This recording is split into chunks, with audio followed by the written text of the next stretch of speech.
ကိုယ့်ဘက်မှာကိုယ်တယောက်လုံးရှိနေပြီဆိုရင်အားငယ်တရားမရှိတော့ဘူးတခါတလေဦးဇင်းတို့ကအားငယ်ကြတာရှိတယ်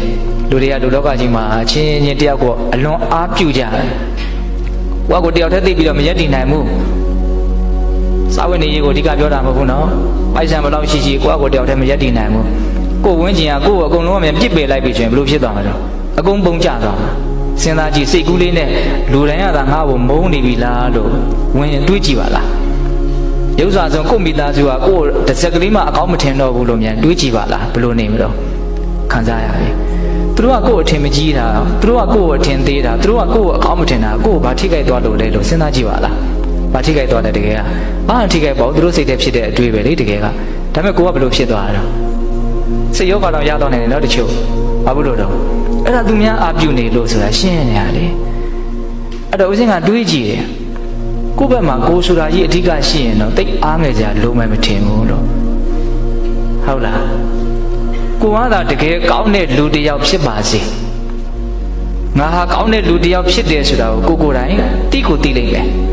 အဲ့ဒီအတိကိုသာဦးဇင်းတို့တကယ်စစ်မှန်တဲ့နည်းနဲ့ရအောင်လို့ငါဟာတကယ်ကောင်းတဲ့လူတစ်ယောက်လို့ခိုင်ခိုင်မာမာသိမယ်ဆိုရင်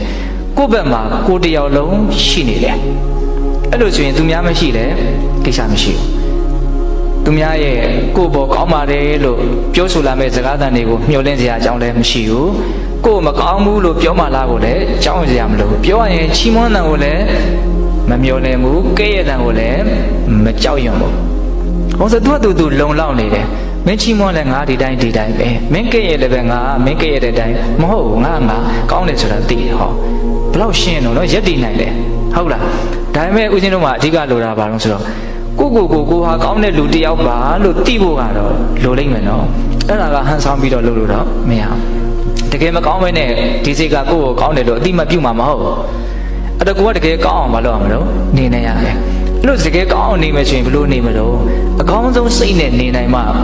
ကိုတကယ်ကောင်းတဲ့လူလို့သိမှာဦးဇင်းခုပြောတာတွေကတွေးကြရတယ်နော်ဒီကမှကြီးများဟုတ်လားအဲ့တော့အကောင်းဆုံးစိတ်ကဘယ်လိုစိတ်တော့ဒါနနဲ့ရှင်တဲ့စိတ်ရှိတယ်သီလနဲ့ရှင်တဲ့စိတ်ရှိတယ်တည်ငြိမ်မှုနဲ့ရှင်တဲ့စိတ်ရှိတယ်သိမြင်နားလည်မှုနဲ့ရှင်တဲ့စိတ်ရှိတယ်ဒါနသီလသမာဓိပညာဒေသနာတွေကဆက်ဆက်နေတာနော်ဘာနဲ့ရှင်တဲ့စိတ်ဟာအကောင်းဆုံးစိတ်ဖြစ်မှာတော့ပညာနဲ့ရှင်တဲ့စိတ်ဟာအကောင်းဆုံးဖြစ်မှာဟုတ်တယ်မဟုတ်လားအမှန်သိမှုနော်အဲ့တော့လူရင်းပြောရလို့ရှိရင်ဘောဟာမတည်ငြိမ်ဘူးဆိုတဲ့အတိဘောဟာမကောင်းမှုဆိုတဲ့အတိဘောဟာတန်ဖိုးမဲ့တယ်ဆိုတဲ့အတိအနိစ္စဒုက္ခအနတ္တကိုသိတဲ့အတိရောနော်အဲ့ဒီအတိရပါတော့အလွန်ကောင်းတဲ့အတိပဲဟောဆိုအဲ့ဒီအတိရှိလို့ရှိရင်ကိုလည်းမနှိမ့်ချက်ဘူးသူများကိုလည်းမနှိမ့်ချက်ဘူးကိုလည်းမဖြက်စီးဘူးသူများကိုလည်းမဖြက်စီးဘူးဘဝကိုမမောတယ်လို့လည်းမရှိဘူးဖြက်စီးမှလည်းမဟုတ်ဘူးနားလည်မှုအပြည့်အဝရှိတဲ့အတွက်ကြောင့်အဲ့ဒီစိတ်ဟာအလွန်ကောင်းတယ်အလွန်လည်းပဲငြိမ်းချမ်းမှုရှိမယ်ဟုတ်လားအဲ့ဒီလိုစိတ်အခြေအနေမျိုးလေးတွေနဲ့အနေကြလို့ရှိရင်ကိုအလွန်အပြစ်ကင်းတယ်အလွန်ကောင်းတယ်ဆိုတာကိုမသိပဲမနေဘူးအဲ့လိုကိုကောင်းတယ်ဆိုတာသိပြီဆိုရင်တော့သူများရဲ့လေးစားမှုတန်ဖိုးထားမှုဦးဇင်းတို့မျှော်လင့်စရာအကြောင်းသိပြီးတော့မရှိဘူးကိုမမျှော်လင့်လည်းပဲကိုမှအဲ့ဒီရည်သွေးရှိရင်တော့ရလာမှာပဲနော်ဒါပေမဲ့မရလည်းပဲကိစ္စမရှိဘူးဆိုတာကိုပြောတာဟုတ်လားဒါကြောင့်ပြည်သက်ပေါင်းတို့အောင်တို့တွေးကြည့်တဲ့နယ်ကိုယ့်စိတ်ရဲ့လိုအပ်ချက်ကလေးတွေကိုမြင်တတ်ဖို့လိုတယ်နော်စာဝတ်နေရေးကျန်းမာရေးတွေလိုတာမဟုတ်ဘူးနော်စိတ်လိုအပ်ချက်တွေအများကြီးရှိတယ်ဟုတ်လားအဲ့ဒါတွေကဘာလို့လိုနေတာတော့တကယ်ရောလိုသလားလိုနေတယ်ဆိုလို့ရှိရင်ရောမလိုအောင်ဘယ်လိုလုပ်မလို့